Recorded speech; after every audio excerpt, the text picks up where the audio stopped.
हाँ, हेलो नमस्कार साथियों, एग्जाम्पल 91 में आप सभी का स्वागत है। चलिए आज हम लोग बीपीएससी 3.0 के तहत दोस्तों आज हम लोग बिहार ज्योग्राफी का चैप्टर नंबर दोस्तों 9th करने जा रहे हैं। आप भाई बहनों से गुजारिश है कि आप लोग 1 से लेके जो 8 तक नहीं देखेंगे चैप्टर प्लेलिस्ट में जाइए एग्जाम्पल 91 पे, वहाँ से फर्स्ट से लेके 8 तक देखिए। कुल मिला के 14 चैप्टर दिया गया ज्योग्राफी में दोस्तों। यहाँ से आपको 10 से 12 क्वेश्चन बीपीएससी 3.0 में भी पूछा गया था, जो अभी री एग्ज़ाम से पहले हुआ था उसमें भी, और 2.0 में भी पूछा गया था दोस्तों, और 1.0 में भी पूछा गया। इसलिए आपका 4.0 में भी पूछा जाएगा। इसलिए आप लोग अभी से ही प्रिपेयर रहिए। 10 से 12 क्वेश्चन ज्योग्राफी से उठाया जाता है, जिसका ऑप्शनल में 40 क्वेश्चन ज्योग्राफी रहता है, या तो जो 40 का कॉमन पेपर था उसमें भी आपका 2 से 3 प्रश्न पूछा ही जाएगा दोस्तों।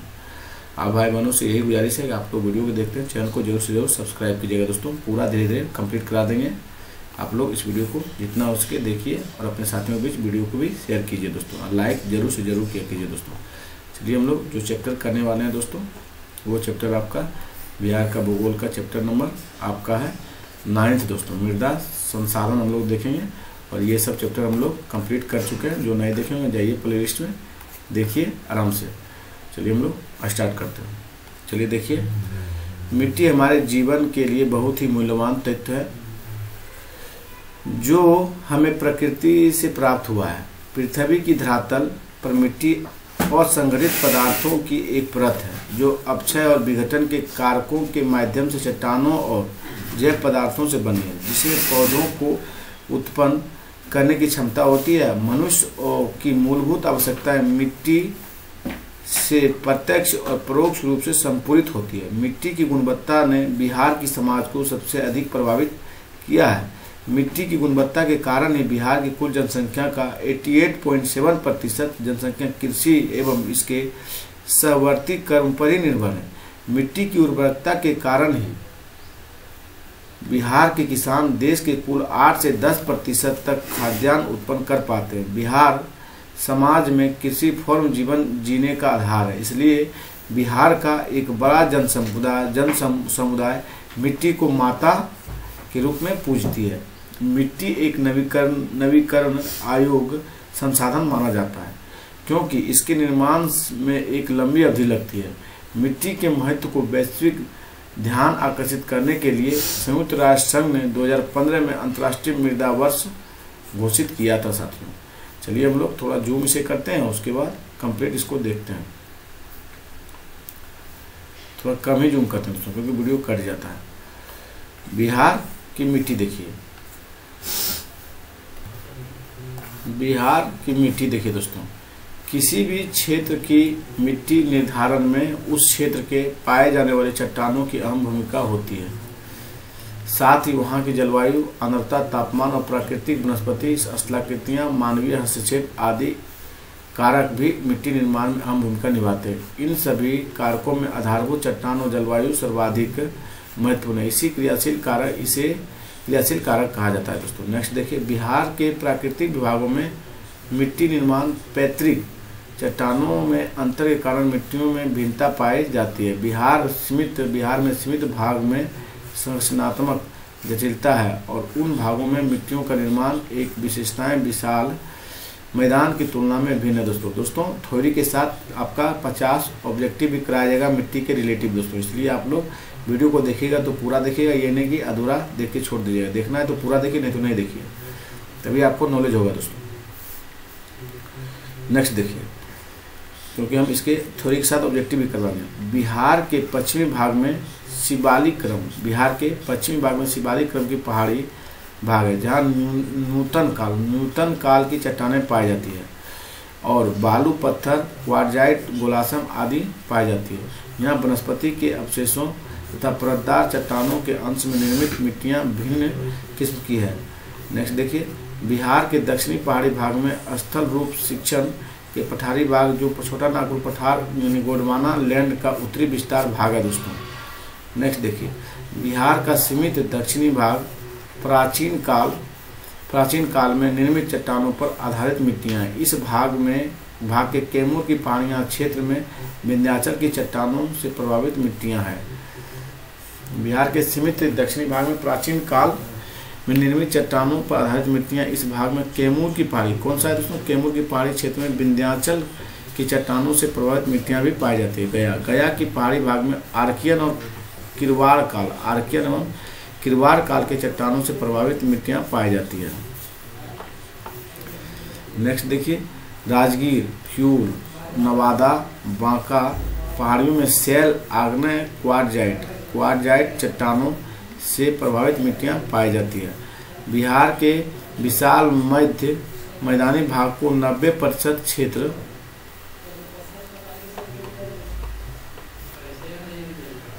जलोढ़ मिट्टी का बना है। गंगा नदी के उत्तर तथा दक्षिण स्थित जलोढ़ मैदानों को क्रमशः हिमालय तथा छोटा नागपुर पठार से निकलने वाली नदियों के अवसादों की प्राप्ति से होती है। यह बड़ी उपजाऊ होती है, परंतु जलोढ़ से निर्मित होने के बाद भी उसमें क्षेत्रीय विशेषताएं हैं दोस्तों।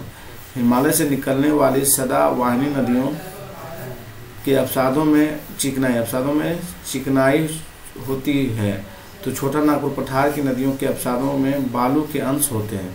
इस कारण मैदानी भागों में जलोढ़ मिट्टी में क्षेत्रीय अंतर है। कहीं उपजाऊ केवाल मिट्टी तो कहीं दोमट मिट्टी पाई जाती है। कहीं उपजाऊ कौन मिट्टी दोस्तों, केवाल मिट्टी, तो कहीं दोमट मिट्टी पाई जाती है। मूल चट्टानों, भू आकृतियों और आर्द्रता के आधार पर बिहार की मिट्टियों को 3 भागों में बांटा गया है। दोस्तों आप लोग बढ़िया से ध्यान से पढ़िएगा, क्योंकि लास्ट में ऑब्जेक्टिव 50 क्वेश्चन कराएंगे मिट्टी से रिलेटेड, उसमें आपको पता चल जाएगा कि आप क्या पढ़े या नहीं पढ़े। देखिए, उत्तर बिहार की मिट्टी दोस्तों, फिर देखिए दक्षिण बिहार के मैदान की मिट्टी, फिर दक्षिणी पठारी मिट्टियाँ दोस्तों। बिहार के विभिन्न भागों की मिट्टियों में जलवायु संबंधी परिस्थितियों का प्रभाव स्पष्ट देखने को मिलता है। वर्षा, आर्द्रता और तापमान के वितरण ने यहाँ की मिट्टियों के गुणों को निर्धारित किया है दोस्तों। उत्तरी पूर्वी भाग में खासकर पूर्णिया, कटिहार तथा किशनगंज जिले में अत्यधिक नमी होती है। कहाँ पे दोस्तों, उत्तर पूर्वी भाग में खासकर पूर्णिया, कटिहार और किशनगंज जिलों में अत्यधिक नमी रहती है, जिस कारण यहाँ लाल मिट्टी का निर्माण होता है। वनस्पतियों एवं जीवों के अवशेषों से विघटन से मिट्टी के जैविक तत्व निर्धारित होते हैं। नेक्स्ट देखिए, निर्माण प्रक्रिया की दृष्टि से बिहार में मुख्यतः 2 प्रकार की मिट्टी पाई जाती है। एक अपशिष्ट मिट्टी दोस्तों, और दूसरा प्रभावी या जलोढ़ मिट्टी। यानी अपशिष्ट मिट्टी का निर्माण स्थानीय चट्टानों से होता है, जबकि जलोढ़ मिट्टी नदियों के द्वारा बहाकर लाए गए अवसादी से बनती है दोस्तों। कैसे बनती है जलोढ़ मिट्टी? नदियों द्वारा बहा के लाए गई मिट्टी को हम लोग जलोढ़ मिट्टी, देखिए जलोढ़ मिट्टी नदियों द्वारा बहाकर लाए गए अवसादों से बनती है।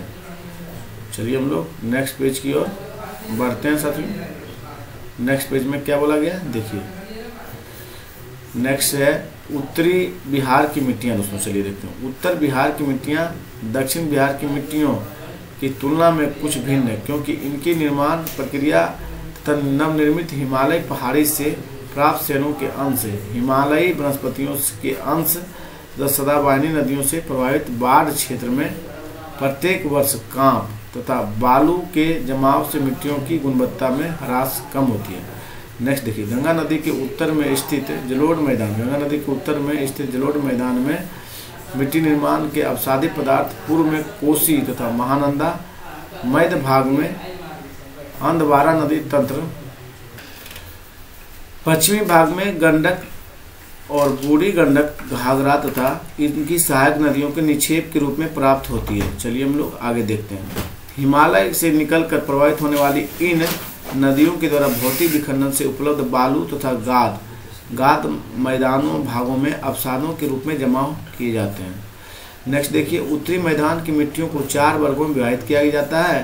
पहला है अपशिष्ट मिट्टी, दूसरा तराई मिट्टी और तीसरा आपका जलोढ़ मिट्टी दोस्तों। पहला कौन सा? अपशिष्ट मिट्टी, दूसरा तराई मिट्टी, फिर नवनिर्मित जलोढ़ मिट्टी, फिर दोमट मिट्टी, चौथा में आपका दोमट मिट्टी है दोस्तों। चलिए हम लोग एक एक करके रिफाइन करते हैं। अवशिष्ट मिट्टी देखिए, बिहार के उत्तर पश्चिमी भाग, खासकर पश्चिमी चंपारण के उत्तरी पश्चिमी पहाड़ी भाग में यह मिट्टी पाई जाती है। धान और गन्ना के लिए अनुकूल है दोस्तों। ये जो मिट्टी है अपशिष्ट मिट्टी किसके लिए अनुकूल है? धान और गन्ना के लिए दोस्तों। खो में देखिए तराई मिट्टी दोस्तों। तराई मिट्टी का निर्माण हिमालय से नदियों द्वारा लाए गए अवसाद एवं तलहटी पदार्थों के एकत्रीकरण एवं अवसादों से होता है। इस प्रकार की मिट्टी नेपाल की सीमा के साथ साथ पूर्व में किशनगंज से लेकर पश्चिम में चंपारण की पहाड़ियों तक 7 से 8 किलोमीटर चौड़ी पट्टी में है। किशनगंज में इसकी चौड़ाई 50 किलोमीटर से अधिक हो जाती है।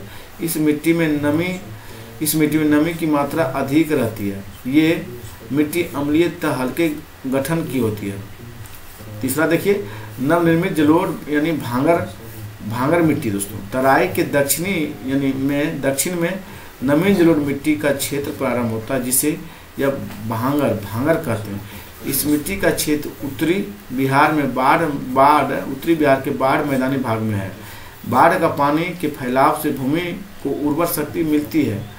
इस तरह की मिट्टी गंडक, बूढ़ी गंडक, बागमती, कमला, कोसी एवं महानंदा की घाटी के बाढ़ ग्रसित क्षेत्र में पाए जाते हैं। इस प्रकार की मिट्टी का क्षेत्र आपका सारण हो गया, पूर्वी चंपारण, मुजफ्फरपुर, शिवहर, मधुबनी, दरभंगा, समस्तीपुर, खगड़िया, सहरसा, मधेपुरा आदि जिलों में पाते हैं दोस्तों। चौथा मिट्टी देखिए, दोमट मिट्टी दोस्तों। इस प्रकार की मिट्टी उत्तरी बिहार के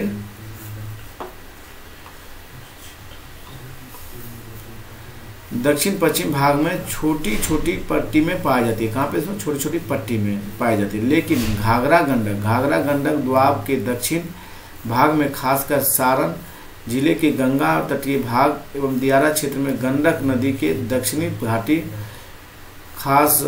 घाटी क्षेत्र में, खासकर वैशाली जिला में जहां तंबाकू की खेती की जाती है, दोमट मिट्टी का जमाव मिलता है। मुजफ्फरपुर में लीची के बागान का क्षेत्र तथा खगड़िया जिला में इस प्रकार की मिट्टी मिलती है। कोसी और महानंदा नदियों के घाटी क्षेत्रों में भी दोमट मिट्टी का क्षेत्र पाया जाता है। नेक्स्ट देखिए, दक्षिण बिहार के मैदानी मिट्टियाँ दोस्तों। दक्षिण बिहार की मैदानी मिट्टियाँ। दक्षिण बिहार की मिट्टियाँ उत्तरी बिहार की मिट्टियाँ से भिन्न होती है, क्योंकि उत्तरी बिहार की मिट्टियाँ के निर्माण में हिमालय पहाड़ के नूतन काल की चट्टानें, तराई क्षेत्र की वनस्पति में तथा सदावाहिनी नदियों की भूमिका रहती है। परंतु दक्षिण बिहार की मिट्टियों के निर्माण में छोटा नागपुर पठार यानी गोंडवाना लैंड में निर्मित चट्टानों की भूमिका रहती है। नेक्स्ट देखिए, दक्षिण गंगा के जलोढ़ मैदान में छोटा नागपुर पठार में निकलने वाली नदियां अवसादों का निक्षेप करती है। अतः मिट्टी में बालू कण पाए जाते हैं, जबकि मैदानी भाग की मिट्टियों में चूना कंकड़ अधिक मिलता है। चूना कंकड़ जो है ना, अधिक मिलता है। दक्षिण बिहार के मैदानों की मिट्टियों के 4 भागों में विभाजित किया जाता है। पहला कगारी मिट्टी। दक्षिणी बिहार के मिट्टियों को भी 4 भागों में विभाजित किया जाता है दोस्तों। पहला कौन है? कगारी मिट्टी। दूसरा है टाल मिट्टी। दूसरा कौन है? टाल मिट्टी है। तीसरा पुरानी जलोढ़ मिट्टी दोस्तों। तीसरा में पुरानी जलोढ़ मिट्टी है और चौथा में अवशिष्ट मिट्टी है दोस्तों। चलिए हम लोग पहले एक एक करके देखते हैं। कगारी मिट्टी को डिफाइन करते हैं। गंगा, सोन और अन्य सहायक नदियों के मार्ग परिवर्तन से मिट्टियां कुछ भिन्न हो जाती है। खासकर दियारा क्षेत्र की मिट्टियों में बालू के अंश अधिक पाए जाते हैं तथा कगारी भाग में दोमट किस्म की मिट्टी पाई जाती है। सोन नदी के प्रभाव क्षेत्र में लाल बालू का प्रभाव दिखता है, जबकि पुनपुन के प्रभाव क्षेत्र में कांप की प्रधानता अधिक पाते हैं दोस्तों। नेक्स्ट देखिए, टाल क्षेत्र की मिट्टियाँ दूसरा नंबर की दोस्तों। इस क्षेत्र की मिट्टी दक्षिण बिहार के अन्य भागों की तुलना में भिन्न गुणवत्ता वाली होती है, क्योंकि इन क्षेत्र में लगभग प्रतिवर्ष बाढ़ का प्रभाव पड़ता है। यह हल्के लाल रंग की होती है तथा पूर्वी पटना से लेकर मुंगेर तक टाल के क्षेत्र मिलते हैं। पूर्वी पटना से लेकर मुंगेर तक के टाल का क्षेत्र मिलते हैं। यह लोम और केवल मिट्टी, लोम तथा केवाल मिट्टी है। यहाँ यह काफी उपजाऊ होती है दोस्तों। नेक्स्ट देखिए, पुरानी जलोढ़ मिट्टी दोस्तों। इस प्रकार की मिट्टी दक्षिण बिहार के उन भागों में पाई जाती है जहां बाढ़ का पानी नहीं पहुंचता है। यह एक भारी मिट्टी है जिसमें कांप की बहुलता पाते हैं। इस प्रकार की मिट्टी मगध के मैदानी, भोजपुर, भागलपुर के मैदानी भागों में पाए जाते हैं। चलिए हम लोग और नेक्स्ट देखते हैं। देखिए अवशिष्ट मिट्टी दोस्तों, चौथा नंबर में अवशिष्ट मिट्टी। इस प्रकार की मिट्टी दक्षिण बिहार के दक्षिण भाग यानी खासकर छोटा नागपुर पठार से सटे पहाड़ी में पाई जाती है। यह मिट्टी कैमूर की पहाड़ी,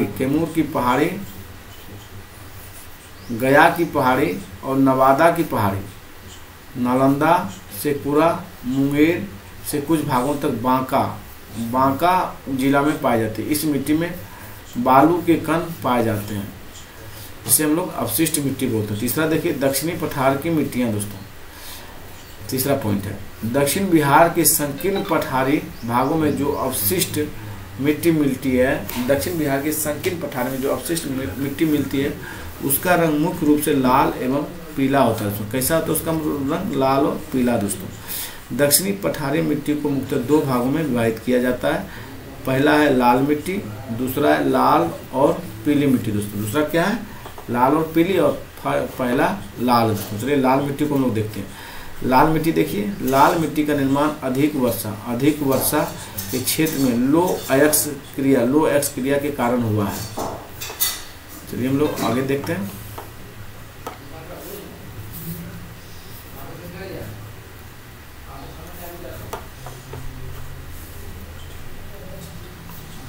देखिए यह मिट्टी बिहार के दक्षिण सीमांचल पहाड़ी क्षेत्रों में मिलती है। इसमें लोहे की मात्रा जो होता है दोस्तों अधिक, तथा जीवाश्म कम होते हैं। जीवाश्म जो है ना कम मिलता है। मुंगेर के खड़गपुर की पहाड़ी क्षेत्र में तथा गया, नवादा, शेखपुरा, बांका और जमुई तथा भागलपुर जिले में पाई जाती है। कहाँ पाई जाती है इस तरह मिट्टी दोस्तों? आपका गया में है, नवादा में है, शेखपुरा में, बांका में, जमुई में और भागलपुर जिले में पाई जाती है। इस मिट्टी में मोटे अनाजों की खेती की जाती है दोस्तों। नेक्स्ट देखिए लाल एवं पीली मिट्टी दोस्तों। इस मिट्टी में लौह तत्व की प्रधानता के कारण इसका रंग लाल होता है। यह मिट्टी कैमूर पठार और गंगा सोनद्वाब के संधि स्थल पर भी पाई जाती है। यह मिट्टी मुख्य रूप से रोहतास, कैमूर, गया, नवादा, औरंगाबाद, जमुई, बांका जिलों से मिलती है।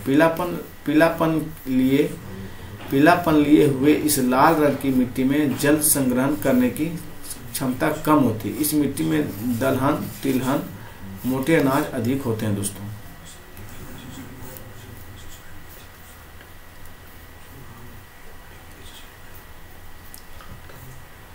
चलिए थोड़ा छोटा करते हैं, उसके बाद हम लोग इसको बढ़िया से देखते हैं दोस्तों।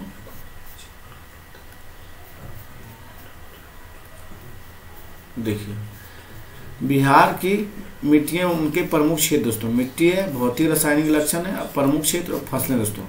तराई क्षेत्र की मिट्टी में देखिए रेत कंकड़ युक्त रंग, भूरा, हल्का पीला, उर्वरता मध्यम कोटि का है। प्रमुख क्षेत्र कौन सा है दोस्तों? इस मिट्टी का विस्तार उत्तर में नेपाल की सीमा के साथ साथ पश्चिम में चंपारण की पहाड़ियों से लेकर पूर्व में किशनगंज तक फैली है। तराई क्षेत्र की मिट्टी दोस्तों। फसलें इसमें उगता है धान, पटसन, आम, लीची, गन्ना दोस्तों। फिर खादर या नमी जलोढ़ मिट्टी देखिए दोस्तों। ये चूना व क्षार की कमी, रंग गाढ़ा भूरा एवं काला, उर्वरता उच्च कोटि का होता है दोस्तों। कोसी क्षेत्र में ये पूर्णिया और सहरसा तथा दरभंगा, मुजफ्फरपुर के बाद चंपारण के उत्तरी पश्चिमी भाग में ये पाया जाता है खादर या नमी जलोढ़ दोस्तों। इसमें धान, पटसन, गन्ना, मक्का, चना, गेहूं, अरहर पाया जाता है। बल सुंदरी या दोमन मिट्टी देखिए दोस्तों। चूना, क्षार युक्त रंग, हल्का भूरा, गहरा भूरा एवं सफेद दोस्तों। मिट्टी की जो क्वालिटी है कैसा है? चूना है, क्षार युक्त रंग है, हल्का भूरा, गहरा भूरा एवं सफेद है। उर्वरकता में क्षारीय प्रकृति का है दोस्तों, और क्षारीय प्रकृति के कारण निम्न कोटि का ये मिट्टी होता है दोस्तों बलसुंदरी। पूर्णिया कहाँ पाया जाता है? पूर्णिया के दक्षिणी भाग में दोस्तों से लेकर सहरसा, दरभंगा, मुजफ्फरपुर के दक्षिणी भाग और संपूर्ण सारण व चंपारण के शेष दक्षिण पश्चिम भाग तक है दोस्तों। इसमें धान, गन्ना, गेहूं, मक्का, तंबाकू, आम, लीची, केला उत्पादन किया जाता है। ताल क्षेत्र देखिए, ताल क्षेत्र जो है धूसर रंग, भारी मिट्टी, उर्वरकता उच्च कोटि का होता है ताल क्षेत्र में दोस्तों। यह बाढ़ में जल जमाव से एकत्रित चोर मिट्टी है। यह बक्सर, पटना, मुंगेर भागलपुर जिलों में पाई जाती है टाल मिट्टी दोस्तों।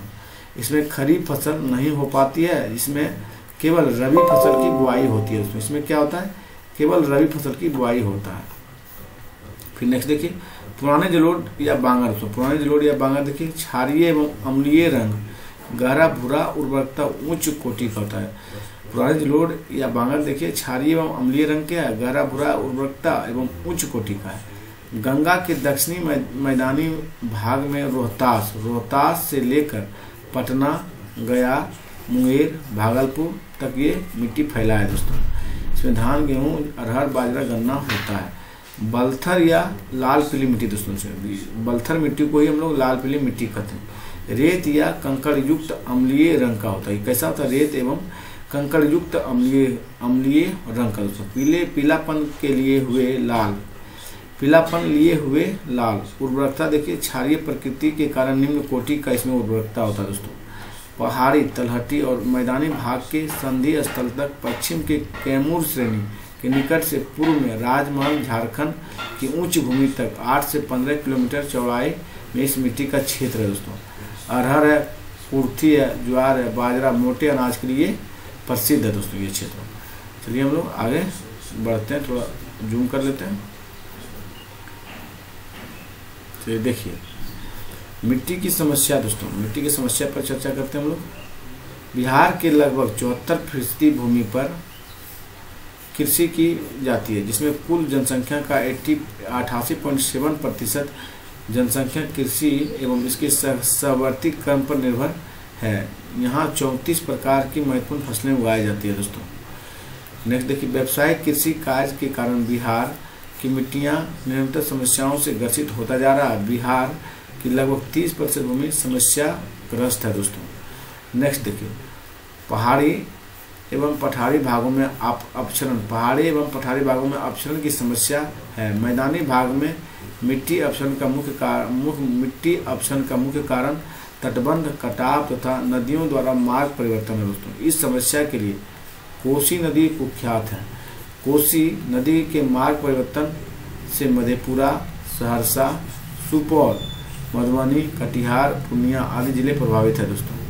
महानदी घाघरा, गंडक एवं गंगा नदी भी किनारे को काटती है। महानदी घाघरा, गंडक एवं गंगा नदी भी किनारे को काटती है, मतलब मिट्टी कटाव करती है दोस्तों। कैमूर, गया, नवादा, मुंगेर, जमुई, बांका आदि जिलों में के पहाड़ी भागों में मिट्टी अपक्षरण की समस्या है दोस्तों। कहाँ पे, कैमूर का जो है गया, नवादा, मुंगेर और जमुई, बांका आदि जिलों में पहाड़ी भागों में मिट्टी अपक्षरण की समस्या। यह अपक्षरण नदियों के कारण होती है।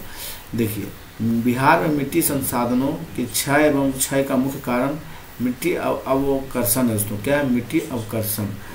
अवकर्षण के कारण मिट्टी का पोषण स्तर गिरता जा रहा है तथा अपरदन और दुरुपयोग के कारण मिट्टी की गहराई भी कम होती जा रही है दोस्तों। इसमें स्थानिक भिन्नता है। जल तथा वायु के प्रभावधीन मिट्टी की ऊपरी परत कटकर बन जाती है। क्या बोला गया दोस्तों, इसमें स्थानिक भिन्नता है और जल तथा वायु के प्रभावधीन मिट्टी की ऊपरी परत कटकर बह जाती है। इसे मिट्टी अपरदन कहा जाता है। क्या कहते हैं, मिट्टी अपरदन कहते हैं दोस्तों। बिहार में मिट्टी अपरदन के कारण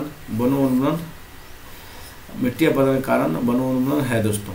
नेक्स्ट देखिए उपजाऊ क्षेत्रों में अति सिंचाई से मिट्टी की सनस्त्रों का नमक ऊपर आकर मिट्टी को लवणीय बनाता है और उसकी उर्वरकता को नष्ट कर देता है दोस्तों। नेक्स्ट देखिए पर्याप्त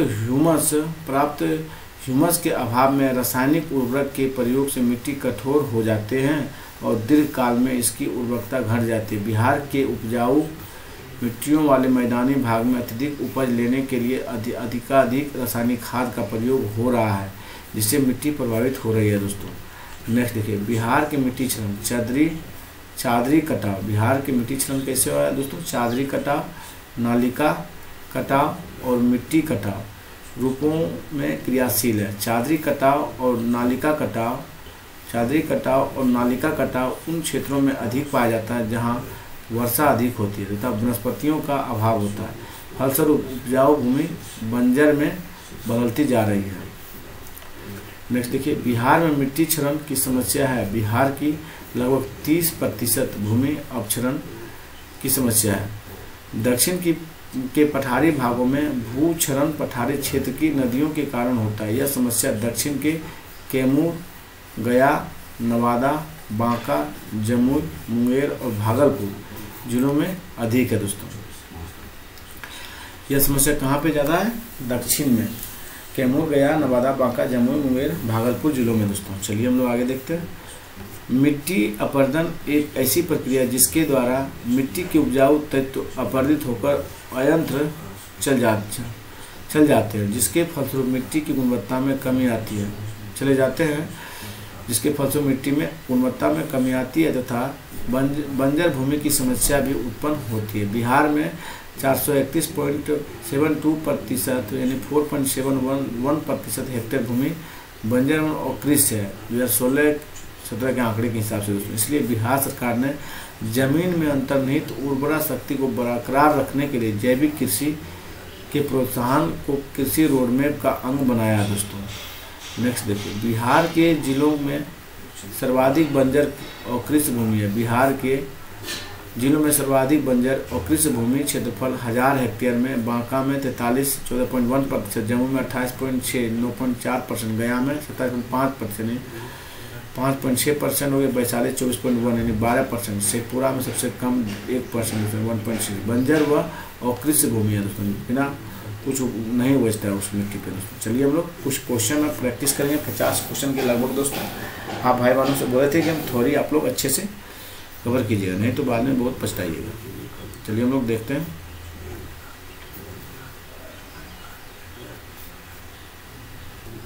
चलिए क्वेश्चन नंबर 1 देखिए दोस्तों, मिट्टी निर्माण के कारक देखिए। मिट्टी निर्माण का कारण आपका आधारभूत चट्टान है, जलवायु है, स्थलाकृतिक उच्चावच है दोस्तों। क्या है? स्थलाकृतिक उच्चावच दोस्तों। उपयुक्त एक से अधिक दोस्तों। चलिए हम लोग क्वेश्चन नंबर 2 चलते हैं। मिट्टी के महत्व को वैचित्र ध्यान आकर्षित करने के लिए संयुक्त राष्ट्र संघ ने किस वर्ष अंतर्राष्ट्रीय मृदा वर्ष घोषित किया दोस्तों? ये 2015 को किया गया। अभी तो हम ऊपर पढ़े हम लोग दोस्तों, कब किया गया था?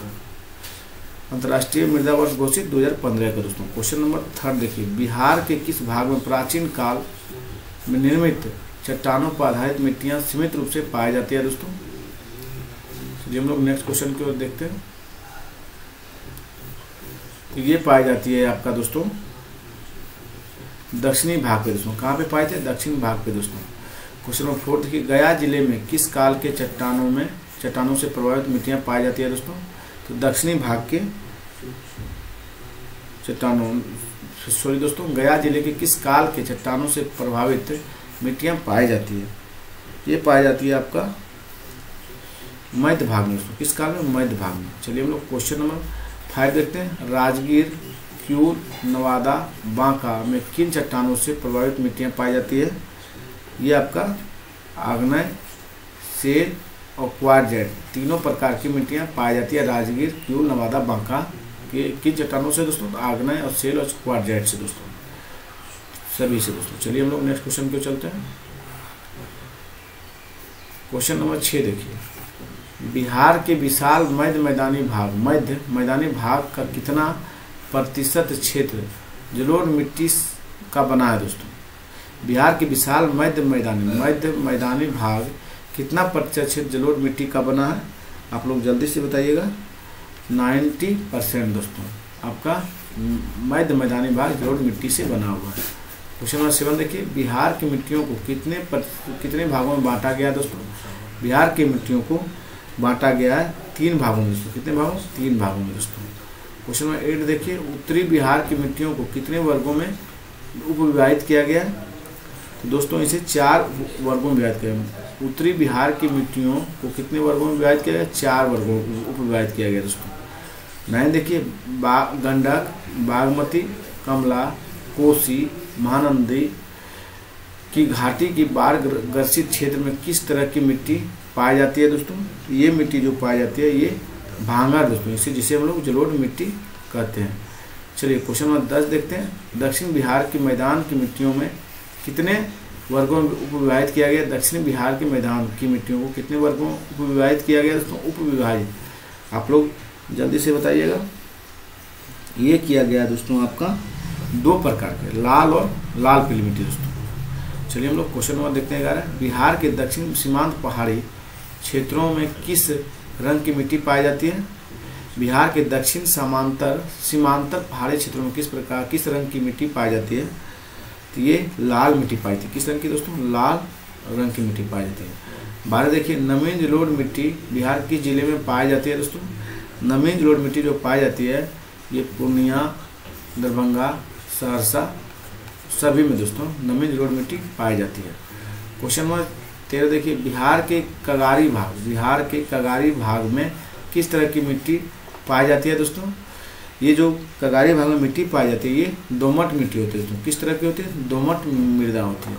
क्वेश्चन नंबर 14 देखिए, बलसुंदरी दोमट मिट्टी बिहार के किस जिले में पाई जाती है? बलसुंदरी दोमट मिट्टी दोस्तों किस जिले में पाई जाती है? तो सहरसा, दरभंगा, मुजफ्फरपुर। आपका एक से अधिक होगा दोस्तों, सभी हो जाएगा आपका। सहरसा, दरभंगा, मुजफ्फरपुर सभी में बलसुंदरी दोमट मिट्टी पाई जाती है। 15 देखिए, टाल चोर मिट्टी बिहार में कहाँ पाई जाती है दोस्तों? चोर मिट्टी जो पाया जाता है ये दोस्तों उपर्युक्त सभी देखिए कहाँ पाया जाता है? पटना में पाया जाता है, बक्सर में पाया जाता है, भागलपुर में पाया जाता है। कहाँ पाया जाता है? टाल यानी चोर, टाल को ही चोर मिट्टी कहते हैं। टाल को ही हम लोग क्या कहते हैं दोस्तों? चोर मिट्टी कहते हैं, ये ध्यान रखिएगा। कहाँ पाया जाता है? पटना में, बक्सर में, भागलपुर में, उपर्युक्त सभी। चलिए हम लोग क्वेश्चन नंबर 16 देखते हैं। बलथर यानी लाल पीली मिट्टी बिहार में कहाँ पाई जाती है? चलिए देखते हैं हम लोग नेक्स्ट क्वेश्चन की ओर।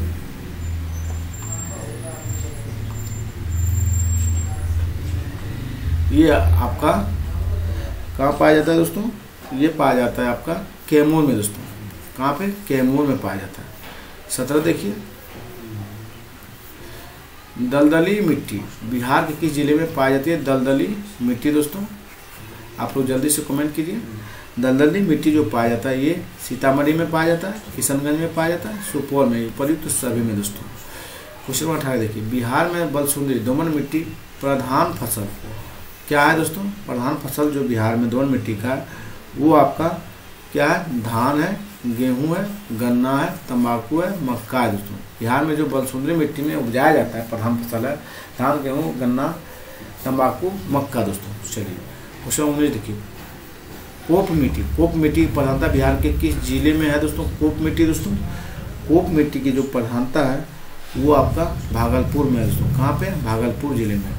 क्वेश्चन नंबर 20 देखिए, बिहार के अधिकांश भाग आच्छादित हैं। बिहार के जो अधिकांश भाग जो आच्छादित हैं दोस्तों वो आपका कछारी मिट्टी से, किससे आच्छादित है? कछारी मिट्टी से दोस्तों। BBI सवाल है दोस्तों, याद रखिए। बिहार के अधिकांश भाग किससे आच्छादित है? कछारी मिट्टी से। 21 देखिए, बिहार के किस जिले में दियारा मृदा तथा स्थलाकृति की प्रधानता है दोस्तों? आप लोग जल्दी से बताइए। ये आपका खगड़िया में। कहाँ पे है दोस्तों? खगड़िया। बिहार के किस जिले में दियारा मृदा तथा स्थलाकृति की प्रधानता? खगड़िया जिले में दोस्तों। क्वेश्चन नंबर 22 देखिए, बिहार में पर्वतपदीय मिट्टी का विस्तार को क्या कहा जाता है? तो दोस्तों इसे हम लोग भाबर का क्षेत्र कहते हैं। क्या कहते हैं? भाबर का क्षेत्र। बिहार में पर्वतपदीय मिट्टी को विस्तार को क्या कहा जाता है? भाबर का क्षेत्र कहते हैं। चलिए हम लोग नेक्स्ट क्वेश्चन 23 देखिए, भाबर के मैदान क्षेत्र बिहार के किस भाग को कहा जाता है? भाबर के मैदान क्षेत्र बिहार के किस भाग को कहा जाता है दोस्तों? तो ये कहा जाता है आपका चंपारण के उत्तरी पश्चिमी भाग को दोस्तों किसे कहते हैं? चंपारण के उत्तरी पश्चिमी भाग को कहते हैं। 24 देखिए, बिहार में लाल बलुई मिट्टी विस्तार कहाँ पाई जाती है? बिहार में दोस्तों लाल बलुई मिट्टी का विस्तार ये पाया जाता है दोस्तों आपका रोहतास और कैमूर की पहाड़ियाँ में दोस्तों। कहाँ पाया जाता है? रोहतास और कैमूर की पहाड़ियाँ में। चलिए हम लोग नेक्स्ट क्वेश्चन चलते हैं। 25 देखिए, बिहार की तराई प्रदेश विस्तृत है दोस्तों। बिहार की तराई प्रदेश जो विस्तृत है वो आपका है भारत नेपाल सीमा के समानांतर। तो कहाँ पे? भारत नेपाल सीमा के समानांतर। चलिए हम लोग नेक्स्ट क्वेश्चन की ओर चलते हैं। क्वेश्चन नंबर 26 देखिए, बिहार की कुल भूमि का कितना प्रतिशत भूमि समस्याग्रस्त है दोस्तों? तो ये आपका है 30% दोस्तों। बिहार की कुल भूमि का कितना प्रतिशत भूमि समस्याग्रस्त है? 30% दोस्तों। 27 देखिए, बिहार में रासायनिक खाद की खपत में वर्ष 2013-14 में कितनी प्रतिशत की वृद्धि हो चुकी है दोस्तों? बिहार में रासायनिक खाद की खपत में वर्ष 13-14 की कितनी प्रतिशत की वृद्धि हो चुकी है? तो आप लोग जल्दी से कमेंट कीजिए। 19.85%। कितनी हो चुकी है? 19.85 दोस्तों। 28 देखिए, रासायनिक उर्वरकों की पूरी खपत में कितना प्रतिशत हिस्सा बिहार में है दोस्तों? रासायनिक उर्वरकों की पूरी खपत में कितना प्रतिशत हिस्सा बिहार का है? तो देखिए, बिहार का जो है 72%। कितना है दोस्तों? बिहार का 72% दोस्तों। 29 देखिए, गंगा के मैदानी भाग में मिट्टियाँ किस प्रकार की होती है? भी अच्छा क्वेश्चन है दोस्तों, ये VVI लेवल का क्वेश्चन है, पूछ सकता है। ये आपका अपूर्ण मिट्टी है दोस्तों। कैसा? गंगा के मैदानी भाग की मिट्टियाँ किस प्रकार की है? अपूर्ण मिट्टी है। कैसी है? अपूर्ण मिट्टी दोस्तों। चलिए हम लोग आगे चलते हैं। क्वेश्चन नंबर 30 देखते हैं। पुराने जलोढ़ मिट्टी बिहार के किस जिले में पाई जाती है दोस्तों? पुराने जलोढ़ मिट्टी जो है ये आपका पाया जाता है, पुराने जलोढ़ मिट्टी किस जिले में पाई जाती है? मुंगेर में, भागलपुर में, नालंदा में दोस्तों। प्रयुक्त तो सभी हो जाएगा आपका। चलिए हम लोग 31 देखते हैं। बिहार में पुराने जलोढ़ मिट्टी का विस्तार है दोस्तों। तो ये है आपका रोहतास दोस्तों, गया है, पटना, मुंगेर है, भागलपुर। बिहार में पुरानी जलोढ़ मिट्टी का विस्तार है रोहतास, गया, पटना, मुंगेर, भागलपुर दोस्तों। 32 देखिए, बिहार के किस भाग को भांगर मिट्टी का क्षेत्र कहते हैं? बिहार के किस भाग को भांगर मिट्टी का क्षेत्र कहते हैं दोस्तों? तो ये हम लोग कहते हैं पूर्णिया, सहरसा, दरभंगा, मुजफ्फरपुर क्षेत्र को बिहार के किस भाग को भांगर मिट्टी का क्षेत्र कहते हैं? पूर्णिया, सहरसा, दरभंगा, मुजफ्फरपुर के क्षेत्र को दोस्तों। चलिए हम लोग नेक्स्ट क्वेश्चन की ओर चलते हैं। 40 क्वेश्चन आपका दिया गया है मिट्टी से रिलेटिव दोस्तों। भांगर मिट्टी का सर्वाधिक विस्तार बिहार में कहाँ है दोस्तों? तो सर्वाधिक जो विस्तार भांगर मिट्टी का है ये पूर्णिया और सहरसा में दोस्तों। भांगर मिट्टी का सर्वाधिक विस्तार कहाँ हुआ? पूर्णिया और सहरसा में। 34 देखिए, बिहार में खादर मिट्टी का विस्तार क्षेत्र कौन सा? बिहार में खादर मिट्टी का विस्तार क्षेत्र दोस्तों, तो ये आपका हो जाएगा कौन सा? तो गंगा खादर मिट्टी पूछा है दोस्तों। गंगा की घाटी हो जाएगा, गंडक की घाटी और कोसी और महानंदा घाटी दोस्तों। प्रयुक्त तो सभी हो जाएगा। चलिए क्वेश्चन नंबर 35 देखिए, बिहार के किस जिले में अब्रक मूलक मिट्टी पाई जाती है दोस्तों? तो ये पाया जाता है आपका नवादा में दोस्तों। बिहार के किस जिले में अब्रक मूलक मिट्टी पाई थी? नवादा में दोस्तों। 36 देखिए, बिहार में उत्तरी गंगा के मैदान में कौन सी मिट्टी नहीं पाई जाती? बिहार में उत्तरी गंगा के मैदान में कौन सी मिट्टी नहीं पाई जाती है? तो ये दोस्तों आपका बलथर मिट्टी नहीं पाई जाती। कौन सा दोस्तों? बलथर मिट्टी आपका नहीं पाया जाता है। चलिए हम लोग क्वेश्चन नंबर 37 देखते हैं। गंगा के मैदान की पुरानी कछारी मिट्टी कहलाती है। गंगा के मैदान की पुरानी कछारी मिट्टी कहलाती है, ये आपका कहलाती है खादर दोस्तों। क्या कहलाती है? खादर मिट्टी। चलिए 38 देखिए, वर्ष 2011-12 की रिपोर्ट के अनुसार बिहार की कुल भूमि का कितना प्रतिशत भू बंजर एवं अकृषि है दोस्तों? तो ये आपका हो जाएगा 4.6%। कितना दोस्तों? बिहार के कुल भूमि का कितना प्रतिशत भूमि बंजर एवं अकृषि है? तो 4.7%। चलिए देखिए, 11-12 की रिपोर्ट के अनुसार बिहार के किस जिले में सर्वाधिक प्रतिशत भूमि बंजर और कृषि है? तो ये दोस्तों बांका सबसे अधिक कहाँ? बिहार। 11-12 की रिपोर्ट पुराना रिपोर्ट हो गया दोस्तों, ये नहीं पूछ सकता है, करंट डाटा पूछेगा। बिहार के मैदानी क्षेत्र में जलोढ़ की गहराई क्या है दोस्तों? बिहार के मैदानी क्षेत्र में जलोढ़ की गहराई क्या है? तो जल्दी से आप लोग बताइए। 1500 से 3000 मीटर है। कितनी है बिहार में जलोढ़ की गहराई दोस्तों? 1500 से 3000 मीटर है दोस्तों। चलिए हम लोग नेक्स्ट क्वेश्चन की ओर चलते हैं। एक्स्ट्रा फैक्टर देख लेते हैं दोस्तों, कुछ एक्स्ट्रा फैक्ट है। क्वेश्चन नंबर 24 देखिए, सोन की नहरें किन जिलों में सिंचित होती है दोस्तों? सोन की नहरें जो है किन जिलों में फिर से देखिए, सोन की नहरें किन जिलों को सिंचित करती है दोस्तों? तो ये करता है आपका पटना को दोस्तों, गया को, शाहाबाद को दोस्तों। प्रयुक्त सभी। चलिए क्वेश्चन नंबर 25 देखिए, त्रिवेणी नहर का निर्माण किस वर्ष हुआ दोस्तों? त्रिवेणी नहर का जो निर्माण हुआ था वो आपका 1904 में हुआ। कब हुआ त्रिवेणी नहर का निर्माण दोस्तों? 1904 में। चलिए हम लोग आगे बढ़ते हैं। क्वेश्चन नंबर 26 देखते हैं, कोसी नदी परियोजना किस वर्ष नेपाल की सहमति से हुआ था दोस्तों? कोसी नदी परियोजना किस वर्ष नेपाल की सहमति से हुआ था? तो ये दोस्तों आपका 1954 में हुआ। कब हुआ दोस्तों? 1954 में नेपाल की सहमति से हुआ था।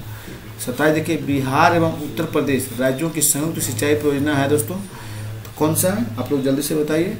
गंडक परियोजना दोस्तों। बिहार और उत्तर प्रदेश की संयुक्त सिंचाई परियोजना, क्या दोस्तों? संयुक्त सिंचाई परियोजना कौन सी है? तो ये आपका गंडक परियोजना। क्या है? गंडक परियोजना। चलिए क्वेश्चन 28 देखते हैं हम लोग। भारत के कुल सिंचाई संभाव्यता का कितना प्रतिशत बिहार में है दोस्तों? तो भारत के कुल सिंचाई संभाव्यता कितना प्रतिशत बिहार में है? तो दोस्तों ये आपका 7.34% दोस्तों कुल सिंचाई प्रतिशत का बिहार में है दोस्तों, भारत का। चलिए हम लोग आगे चलते हैं। क्वेश्चन नंबर देखते हैं दोस्तों 29। बिहार में नलकूपों द्वारा कितने हजार हेक्टेयर भूमि की सिंचाई की जाती है? तो दोस्तों ये आपका 64.25 हजार हेक्टेयर। तो कितना? 64.25 हजार दोस्तों। 30 नंबर देखिए, बिहार के किन जिलों में सर्वाधिक सिंचाई नलकूपों द्वारा की जाती है दोस्तों? बिहार के किन जिलों में सर्वाधिक नलकूपों द्वारा सिंचाई की जाती है? आप लोग जल्दी से आंसर दीजिए। ये हो जाएगा आपका समस्तीपुर, सीतामढ़ी, बेगूसराय, उपयुक्त सभी दोस्तों। क्या होगा? उपयुक्त सभी। चलिए क्वेश्चन में हम लोग चलते हैं। बिहार में सिंचाई का सबसे बड़ा स्रोत दोस्तों, बिहार में सिंचाई का सबसे बड़ा स्रोत कौन सा है? तो आप सभी जानते हैं नलकूप है दोस्तों। बिहार में सिंचाई का सबसे बड़ा स्रोत नलकूप है। मत्ती देखिए, त्रिवेणी नहर किन नदी से पानी आता है दोस्तों? तो गंडक से आता है। किन से आता है? गंडक से दोस्तों। चलिए हम लोग आगे चलते हैं।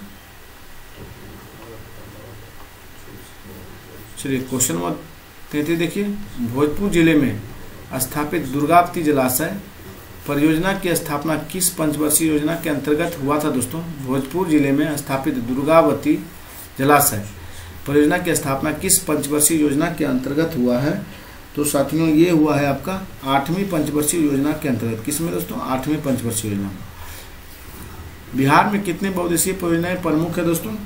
तो ये आपका 3 बहुउद्देशीय परियोजनाएं बिहार में प्रमुख है। क्वेश्चन नंबर 35 देखिए, कोसी नदी घाटी परियोजना किस परियोजना के अंतर्गत है दोस्तों? तो ये अंतर्गत है आपका बहुउद्देशीय परियोजना के अंतर्गत। कोसी नदी घाटी परियोजना किस परियोजना के अंतर्गत है? बहुउद्देशीय परियोजना दोस्तों। 36 देखिए, गंडक नदी घाटी परियोजना है दोस्तों। गंडक नदी घाटी परियोजना जो है ये बहुउद्देशीय है। कैसी है? बहुउद्देशीय परियोजना है। फिर देखिए, कोसी नदी घाटी परियोजना की शुरुआत किस वर्ष हुई? 1954 में दोस्तों। कब हुआ था? शुरुआत पूछा। देखिए यहाँ पर ट्विस्ट है कहानी में। नेपाल अनुमति दिया था 1954 में, लेकिन कोसी नदी घाटी परियोजना की शुरुआत 1955 में हुआ था।